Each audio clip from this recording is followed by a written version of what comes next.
CCTV ദൃശ്യങ്ങൾ കേന്ദ്രീകരിച്ചുള്ള പരിശോധന തന്നെ ഇപ്പോഴും പുരോഗമിക്കുന്നുണ്ട്. പക്ഷേ ഇതുവരെ പരിശോധിച്ചപ്പോഴൊക്കെ പെൺകുട്ടിയെക്കുറിച്ചുള്ള വിവരങ്ങളില്ല. പോലീസ് മറ്റു മേഖലകളിലൊക്കെ ഒരുപാട് പരിശോധനകൾ നടത്തുന്നുണ്ട് എന്ന കാര്യത്തിലും സംശയമില്ല. പല സംഘങ്ങളായി തിരിഞ്ഞ് പല മേഖലകളിലായി പരിശോധനകൾ തുടരുന്നുണ്ട് എന്നതും നിർണായകമായ ഒരു കാര്യമാണ്. നമുക്ക് ഈ ദൃശ്യങ്ങളിൽ കാണുന്നത് യാത്രക്കാരിയായ ഒരു സ്ത്രീ, ഒരു ലേഡി, ബബിത എന്ന ലേഡി, അവർ ഒരു സംശയം തോന്നിയപ്പോൾ അവർ തന്നെ എടുത്ത ഒരു ചിത്രമാണ്. അതാണ് ഈ അന്വേഷണത്തിൽ ഇതിൽ വലിയ ഒരു പ്രധാനപ്പെട്ട പങ്ക് വഹിക്കുന്നത്. കാരണം ആ കുട്ടി ആ തീവണ്ടിയിൽ ഉണ്ടായിരുന്നു എന്നത് സംബന്ധിച്ച് വളരെ കൃത്യമായ വിവരം ബബിതയാണ് ചിത്രമെടുത്തത്. ബബിതയുടെ നേരത്തെ സംസാരിച്ചിരുന്നു. ബബിതയുടെ വാക്കുകളിലേക്ക്. ഞങ്ങൾ തമ്പാനൂരിൽ നിന്ന് ട്രെയിന് കയറി നെയ്ത്തിങ്കരിയിൽ ഞാൻ ഇറങ്ങി. അപ്പൊ ഇതിന്റെ ഇടയിൽ കുട്ടിയിരിക്കുന്ന ട്രെയിൻ ഇരിക്കുന്ന കണ്ടു, കരയുന്നുണ്ടായിരുന്നു. പിന്നെ അപ്പൊ എനിക്ക് എന്തോ ഒരു ഫോട്ടോ എടുത്ത് വെച്ചിരിക്കാമെന്ന് തോന്നി അങ്ങനെ വെച്ചിരുന്നതാണ്. വേഷധാരണം കണ്ടപ്പോ വീട്ടിൽ നിന്ന് ഇറങ്ങി വന്നത് പോലെ തോന്നി, അങ്ങനെ എടുത്തതോ. കരയുന്നുണ്ടായിരുന്നു, പക്ഷെ ധൈര്യം ഉണ്ടായിരുന്നു. അവളെ കാണുമ്പോ എനിക്ക് അങ്ങനെയാണ് തോന്നിയത്. ട്രെയിൻ ഇതിന് മുന്നേ ശീലിച്ചിട്ടുണ്ട്, സ്ഥിരം വന്നു പോകുന്ന പോലെ എനിക്ക് തോന്നി. പക്ഷെ വസ്ത്രധാരണം മാത്രം പെട്ടെന്നെന്തോ ഇറങ്ങി വന്നത് പോലെ തോന്നിയതേ ഉള്ളൂ. അല്ല, നല്ല ധൈര്യമുള്ളതായിട്ടാണ് എനിക്ക് തോന്നിയത്. കുറച്ചേരം കൂടെ കഴിഞ്ഞപ്പോ ഞാൻ കരുതിയില്ല ഇങ്ങനത്തെ ഒരു കുട്ടിയായിരിക്കും, സ്ഥിരം പോയി വരാറുള്ള ഒരു കുട്ടി എന്നാണ് ആദ്യം കരുതിയത്. ചിലപ്പോ വീട്ടിൽ നിന്നെല്ലാം പിണങ്ങി വന്നതായിരിക്കുമോ, അറിയാവുന്നവരെങ്കിലും വീട്ടിൽ പോകുന്നതായിരിക്കും, അങ്ങനെയാണ് എടുത്തത്. എനിക്കറിയത്തില്ല. ഞാൻ സംസാരിക്കാൻ ശ്രമിക്കുന്നില്ല. കുട്ടി അങ്ങനെ സംസാരിക്കാനൊന്നും തോന്നില്ല. ഞങ്ങൾ 3 പെൺകുട്ടികൾ ഇരുന്നിട്ട് പോലും ഞങ്ങൾക്കൊന്നും ചോദിക്കുകയോ അങ്ങനെയൊന്നും ചെയ്തില്ല. ഞങ്ങളുടെ മുഖത്ത് കൂടി നേരെ നോക്കിയില്ല, അങ്ങനെ ദൂരെ നോക്കി ഇരിക്കുകയായിരുന്നു ചെയ്തിരുന്നത്. ഞാൻ ആദ്യം ഒരു സീറ്റ് ഇരുന്നിട്ട് പിന്നെ ഞാൻ വന്നപ്പോൾ ഞാൻ ഇവിടെ ഇരുന്നതാണ്. പിന്നെ വന്നു അപ്പോ അവൾ അവിടെ ഇരിക്കുന്ന കണ്ടു. കൂടെ ഇരുന്ന ഫ്രണ്ടാണ് പിന്നെ പറഞ്ഞത് അവൾ അവിടെ നിന്നാണ് കയറിയത്, നമ്മുടെ കൂടെ കയറിയ കുട്ടിയാണെന്നാണ് അവള് പറഞ്ഞത്. 40 രൂപ അവളുടെ കയ്യിലുണ്ടായിരുന്നു, അത് ഞാൻ ശ്രദ്ധിച്ചു. ഒരു ടിക്കറ്റ് കൂടെ കയ്യിലുണ്ടായിരുന്നു, ബസ്സിന്റെ ടിക്കറ്റ് ആണെന്നാണ് തോന്നുന്നത്. ഒരു പേപ്പർ കൊണ്ടും പിന്നെ ഒരു 40 രൂപ നല്ല ചുരുട്ടി കയ്യിൽ വെച്ചിരിക്കുകയായിരുന്നു പൈസ. അത് ആ ഫോട്ടോയിലുണ്ട് കറക്റ്റ് ആയിട്ട്. ബാഗ് കയ്യിലുണ്ടായിരുന്നു, പൊടിയൊക്കെ ആയിരുന്നു ബാഗ്. എവിടെയോ വീണിട്ട് എഴുന്നേറ്റ പോലെ ബാഗ് മൊത്തം പൊടിയായിരുന്നു. നോർമലി എക്സ്പ്രസ് വരുന്നത് 12:30-ക്കാണ്, പക്ഷെ അന്ന് വന്നപ്പോ ഒരുപാട് ലേറ്റ് ആയി. ഒരു മണിയായി തമ്പാനൂർ എത്തിയപ്പോ തന്നെ. പിന്നെ ഒരു 1:30-ക്കിടയിൽ ട്രെയിൻ എടുത്ത് ഞാൻ നെയ്ത്തിന് ഇറങ്ങുകയും ചെയ്തു. ഇതിനിടയിലായിരുന്നു കണ്ട സംഭവം. ഇവിടെ നല്ല കാറ്റായിരുന്നു. അപ്പൊ ഞാനൊന്ന് ഉറക്കത്തിൽ നിന്ന് എഴുന്നേറ്റ് യൂട്യൂബിൽ നോക്കിയപ്പോ ലൈവ് കണ്ടോണ്ടിരുന്നപ്പോ ഇങ്ങനെ ഒരു കുട്ടിയെ കാണാനില്ല. അപ്പൊ എനിക്ക് തോന്നി എന്റെ കയ്യിലിരുന്ന കുട്ടിയല്ലേ. അങ്ങനെ ഞാൻ വിളിച്ചതാണ് പോലീസിനെ. ഡാൻ കുര്യൻ തുടരുന്നുണ്ട്. ഡാൻ, വ്യക്തമായ വിവരങ്ങൾ ലഭ്യമാകേണ്ടതുണ്ട്. അതിനൊരു പക്ഷേ ഇനിയും സമയമെടുത്തേക്കും. ഇപ്പോൾ അന്വേഷണത്തിൽ പോലീസ് നേരിടുന്ന ഒരു വലിയ വെല്ലുവിളി എന്നുള്ളത് ഈ CCTV ദൃശ്യങ്ങളിൽ പെൺകുട്ടിയെ കാണുന്നില്ല എന്നത് തന്നെയാണല്ലോ. അവിടെ ഇനി എന്ത് തരത്തിലുള്ള നടപടി സ്വീകരിക്കാനാകും, ഇനി എന്താണ് പോലീസിന് മുന്നിലുള്ള അന്വേഷണ വഴി എന്നുള്ളത് പ്രസക്തമാണ്. കാരണം ഈ 24 മണിക്കൂർ പിന്നിടുകയാണ്. 10-12 മണിക്കൂർ അന്വേഷണമുണ്ട്. പക്ഷേ കന്യാകുമാരി പോലെ താരതമ്യേന ചെറിയൊരു സ്ഥലത്ത് കാണാൻ പെൺകുട്ടിയെ കണ്ടെത്തുന്നില്ല എന്നുള്ളതും ഗൗരവതരമാണല്ലോ.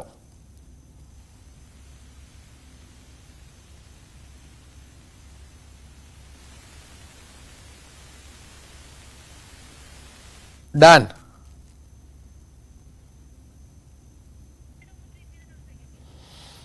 കുര്യൻ അവിടെ തുടരുന്നുണ്ട് എന്നാണ് മനസ്സിലാകുന്നത്. ഏതായാലും ഒരുപാട് തലത്തിൽ നേരത്തെ പറഞ്ഞതുപോലെ അന്വേഷണത്തിന്റെ എല്ലാ വശങ്ങളിലൂടെയും പോലീസ് കടന്നു പോകുന്നുണ്ട് എന്നാണ് മനസ്സിലാകുന്നത്. പോലീസിന് എന്തായാലും ഈ പെൺകുട്ടിയുമായി ബന്ധപ്പെട്ട സംഭവം അതേറെ പ്രധാനപ്പെട്ടതാണ്.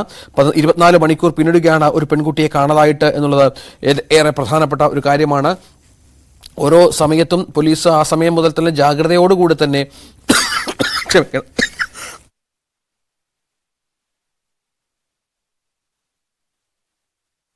ഇത് അദ്ദേഹത്തിന്റെ 2ാം ഭാര്യ എന്നാണ് കേൾക്കുന്നത്. കാരണം ആദ്യ ഭാര്യയിലെ കൊച്ചാണ് ഇപ്പൊ മിസ്സായിട്ടുള്ളത്. അതുപോലെ സഹോദരൻ എന്ന് പറഞ്ഞില്ലേ, അത് ആദ്യ ഭാര്യയിലുള്ള. അവർ 2 പേരാണ് ആദ്യ ഭാര്യയിലുള്ളത്. ഇത് 2ാമത്തെ ഭാര്യ. അതായത് ഈ കുട്ടിയുടെ 2ാം അമ്മയാണ് ഈ അൻവർ ഹുസൈനുള്ള ഇപ്പം ഉള്ളത്. അതെ. ഓക്കെ. ഈ കുഞ്ഞ് ഏതെങ്കിലും തരത്തിൽ മർദ്ദനമല്ലോ അങ്ങനെ എന്തെങ്കിലും? തീർച്ചയായിട്ടും. കാരണം എന്റെ തൊട്ട അയൽവാസിയുണ്ട്, അദ്ദേഹത്തിന്റെ പേര് ഞാൻ മറന്നു. കാരണം അദ്ദേഹം പറഞ്ഞു, കാരണം ഭയങ്കര കരച്ചിലായിരുന്നു അടി കൊടുത്തിട്ട്. കാരണം അതായത് ഇത് ഇപ്പൊ നിലവിലുള്ള ഭാര്യയുടെ 2 മക്കളുണ്ട്, ചെറിയ മക്കളുണ്ട്. ഈ ചെറിയ മക്കളും ഇപ്പൊ മിസ്സായ കുട്ടിയായിട്ട് വഴക്കുണ്ടായി. ഈ വലിയ ഇപ്പൊ മിസ്സായ കുട്ടി ഈ താഴത്തെ കുട്ടിയെ അടിച്ചു. അതിന്റെ ദേഷ്യത്തിലാണ് ഈ തള്ള വന്ന് ഈ മൂത്ത കുട്ടിയെ അടിച്ചതും അത് ഇറങ്ങിപ്പോകാൻ കാരണം. അല്ലാതെ മർദ്ദിച്ചിട്ടുണ്ട്, നല്ല രീതിയിൽ മർദ്ദിച്ചെന്നാണ് അയൽവാസി പറഞ്ഞത്. നമ്മൾ കണ്ടില്ല, പക്ഷെ നല്ല രീതിയിൽ മർദ്ദിച്ചെന്നാണ്. കാരണം അത്രത്തോളം വിളിയാണ് അങ്ങോട്ട് കേട്ടെന്നാണ് പറയുന്നത്. ഭയങ്കര അയൽവാസിയാണ്. അത്രയും കരച്ചിൽ കേട്ടു. ഇത്തരം കരച്ചിൽ കേട്ടു. ഈ രണ്ടാനമ്മയാണ് എന്നാണ് അയൽവാസി പറഞ്ഞത്. രണ്ടാനമ്മയുടെ മർദ്ദനത്തെ തുടർന്നാണ് ഈ പെൺകുട്ടി വീട് വിട്ടു പോയത് എന്നാണ്. പക്ഷെ ആ വാദം അമ്മ നിഷേധിച്ചു. തന്റെ തന്നെ മകളാണ് കുട്ടി എന്നും അമ്മ പറഞ്ഞു. അമ്മയുടെ വാക്കുകളിലേക്ക്. मेरा बेटी, मेरा अपना बेटी, वो दोनों बेटी झगड़ा किया था, मारपीट किया था. वो भी मारा था, वो भी मैं 2 थप्पड़ मारा था. और कुछ नहीं, मैं तो काम करने के लिए वो मेरे हस्बैंड और मैं स्कूल में काम करता हूँ ना, मेरे ड्यूटी में गया था. वो लड़की मेरे साथ लिया है. बेटी को मारा? आप बेटी को मारा? बेटी के दोनों बेटी को मारा. दोनों बेटी मारपीट किया ना, दोनों बेटी को मैं मारा था. बाद वो लड़की मेरा साथ में ले गया. ഇപ്പോൾ നമുക്ക് പുതുതായി വിവരങ്ങളൊന്നും ലഭ്യമാകുന്നില്ല എന്നുള്ളതാണ് ഏറ്റവും ഗൗരവതരമായ കാര്യം. കാരണം പോലീസ് അന്വേഷിക്കുന്നുണ്ട്. ചെന്നൈയിലും ചില പരിശോധനകൾ പോലീസിന്റെ ഭാഗത്തുനിന്നുണ്ട്. കാരണം കുട്ടിയുടെ സഹോദരൻ ചെന്നൈയിലാണ് ഉള്ളത്. 19 വയസ്സുകാരനാണ്. ഒരുപക്ഷെ അങ്ങോട്ടേക്ക് പോകാനുള്ള സാധ്യതകളുണ്ടോ എന്നതും പോലീസ് തിരയുന്നുണ്ട്. കാരണം ഈ 50 രൂപ മാത്രമാണ് പെൺകുട്ടിയുടെ കയ്യിൽ ഉണ്ടായിരുന്നത് എന്നാണ് നമുക്ക് ലഭിക്കുന്ന വിവരം. ബബിതയും പെൺകുട്ടിയെ നേരിട്ട് കണ്ട ബബിതയും പറഞ്ഞ അത് തന്നെയാണ്. 50 രൂപ മാത്രമാണ് കയ്യിലുണ്ടായിരുന്നത്. ഡാൻ കുര്യൻ തുടരുന്നുണ്ട്. ഡാൻ, എന്തെങ്കിലും പുതിയ വിവരങ്ങൾ ലഭ്യമാകുന്നുണ്ടോ? ഇപ്പോൾ പോലീസിന് പ്രധാന പ്രശ്നമെന്നുള്ളത് ഈ CCTV ദൃശ്യങ്ങളിൽ പോലും ഈ കുട്ടി ഇല്ല എന്നുള്ളതാണ്. അതൊരു പ്രതിസന്ധി ആവുകയാണല്ലേ?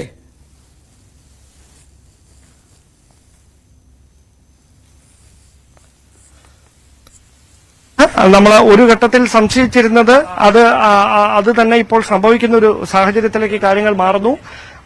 അങ്ങനെയാണെങ്കിൽ കുട്ടി പോയിരിക്കുന്നത് എവിടേക്കാണ് എന്നത് സംബന്ധിച്ച വിശദമായ പരിശോധന നടത്തുകയാണ് പോലീസ് സംഘം. കാരണം പെട്ടെന്നുണ്ടായ ഒരു പ്രകോപനത്തിനപ്പുറത്തേക്ക് തുടർച്ചയായി കുട്ടിക്ക് ഇങ്ങനെ മർദ്ദനമേൽക്കാറുണ്ടായിരുന്നു എന്ന തരത്തിലുള്ള സൂചനകളാണ് പുറത്തുവരുന്നത്. അപ്പോൾ ഈ വിവരങ്ങൾ കുട്ടി മൂത്ത സഹോദരനെ അറിയിച്ചിട്ടുണ്ടായിരുന്നു എന്ന് പോലീസ് വിശദമായി അന്വേഷിച്ചു വരികയാണ്.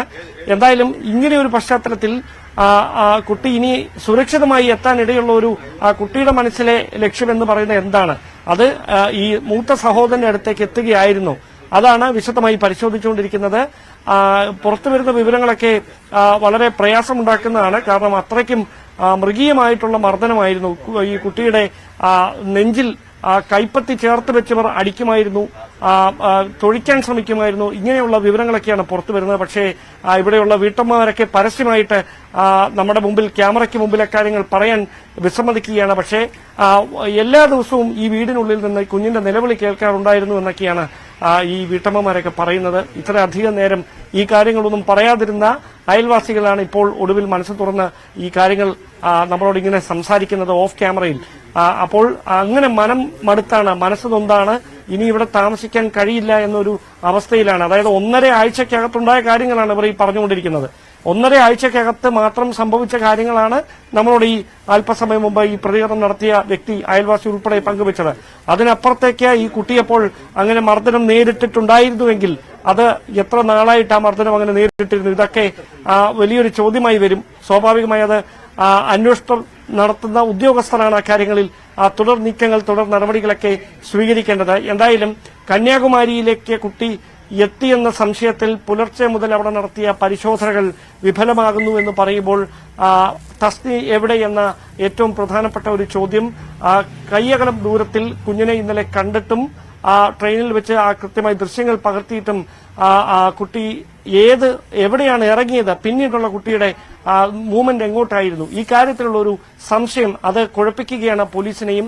അതുകൊണ്ടാണ് രണ്ടാമത് പോലീസ് സംഘം വീണ്ടും ഈ വീട്ടിലെത്തി അവരിൽ നിന്ന് 10-15 മിനിറ്റോളം കാര്യങ്ങൾ ചോദിച്ച് മനസ്സിലാക്കി ഇവിടെ നിന്ന് മടങ്ങിയിരിക്കുന്നത്. പക്ഷേ പ്രധാനപ്പെട്ട കാര്യം, രണ്ടാനമ്മയാണ് കുട്ടിക്കൊപ്പം ഉണ്ടായിരുന്നത് എന്ന അയൽവാസികളൊക്കെ പറയുമ്പോഴും ആ കാര്യം ഈ അൻവർ ഹുസൈന്റെ ഭാര്യ നിഷേധിക്കുകയാണ്. അവരുടെ മകൾ തന്നെയാണ് ഇവൾ എന്നാണ് തസ്നി, അവരുടെ മകൾ തന്നെയാണെന്നാണ് പറയുന്നത്. പക്ഷേ കുഞ്ഞുങ്ങളുമായി അവൾ വഴക്കിട്ടിരുന്നുവെന്ന് അവർ തന്നെ വ്യക്തമാക്കുകയും ചെയ്യുന്നു. അപ്പോൾ എല്ലാവരെയും താൻ അടിച്ചു എന്നും അവർ പറയുന്നുണ്ട്. അതിനപ്പുറത്തേക്ക് സ്വയം പ്രതിക്കൂട്ടിലാകുന്ന പ്രതികരണങ്ങളൊന്നും അവർ നടത്തുമെന്ന് ഒരിക്കലും നമുക്ക് കരുതുക വയ്യ. അങ്ങനെ ഒരു പ്രതികരണം അവർ ഇപ്പോൾ നടത്താനും പോകുന്നില്ല.